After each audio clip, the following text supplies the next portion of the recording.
উপজেলা অফিস উদ্বোধনী সভাতে উপস্থিত আসামের মাননীয় মন্ত্রী জয়ন্ত বল্লভ বর্মা মহাশয়, উপস্থিত আছেন আমাদের রামকৃষ্ণনগরের বিধায়ক ছোট ভাই লক্ষণ মালাকার মহাশয়, উপস্থিত আছেন আজকে এই যে কো ডিস্ট্রিক্ট যেটা হচ্ছে সেটার ইনচার্জ হিসাবে মানে সিডিসি হিসাবে এখানে উপস্থিত দুর্গনীতি দেব মহাশয়, কাছা বিজেপি জেলা সভাপতি বিমলন্দুদা, উপস্থিত আছেন করিমগঞ্জ এবং কাছাড়ে প্রাক্তন জেলা পরিষদ চেয়ারম্যানগণ, উপস্থিত রামকৃষ্ণনগর মিউনিসিপ্যালিটির চেয়ারম্যান সহ কমিশনারগণ, উপস্থিত ভারতীয় জনতা পার্টির 3 মণ্ডলের সভাপতি সহ কার্যকর্তা যারা উপস্থিত আছেন এবং বিশেষ করে রামকৃষ্ণনগর একটা এডুকেটেড এরিয়া, আমরা সবাই জানি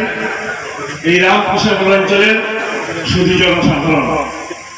এই রামকৃষ্ণনগরের ইতিহাস আছে, এখানের মানুষ যারা ছিলেন আগে থেকে এডুকেটেড, আমরা সবাই জানি বরাকভূমির মধ্যে রামকৃষ্ণনগর নাম নিলে সবাই একবার চিন্তা করেন যে রামকৃষ্ণনগর মানে একটা এডুকেটেড জায়গা, এবং সেটার প্রমাণও আছে।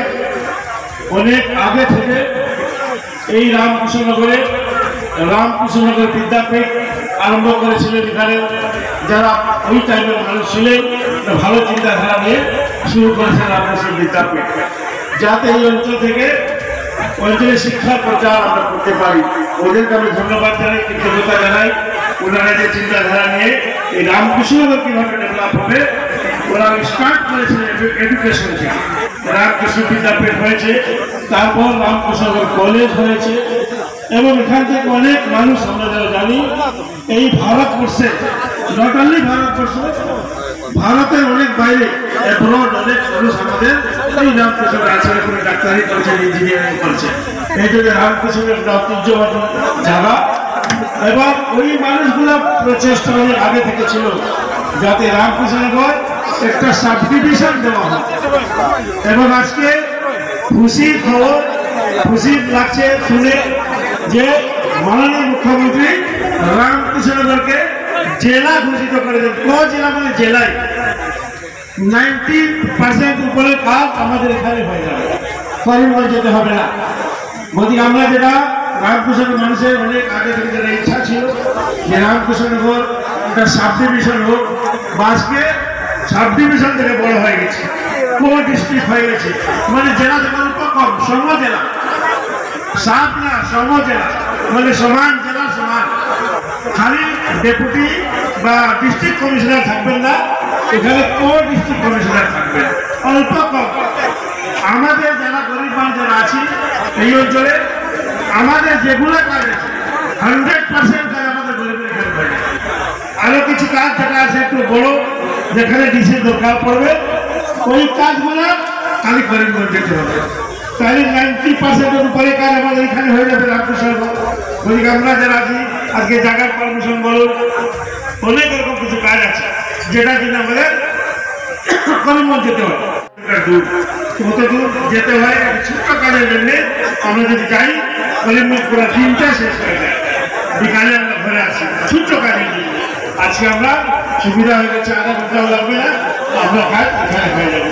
গতিকে আমি ধন্যবাদ জানাই মুখ্যমন্ত্রী যেভাবে চিন্তাধারা করেছেন এই আসামকে কিভাবে ভারতের 5টা স্টেটের মধ্যে একটা স্টেট হবে, এবং সেটা হয়ে যাবে যেভাবে উনি কাজ স্টার্ট করেছেন।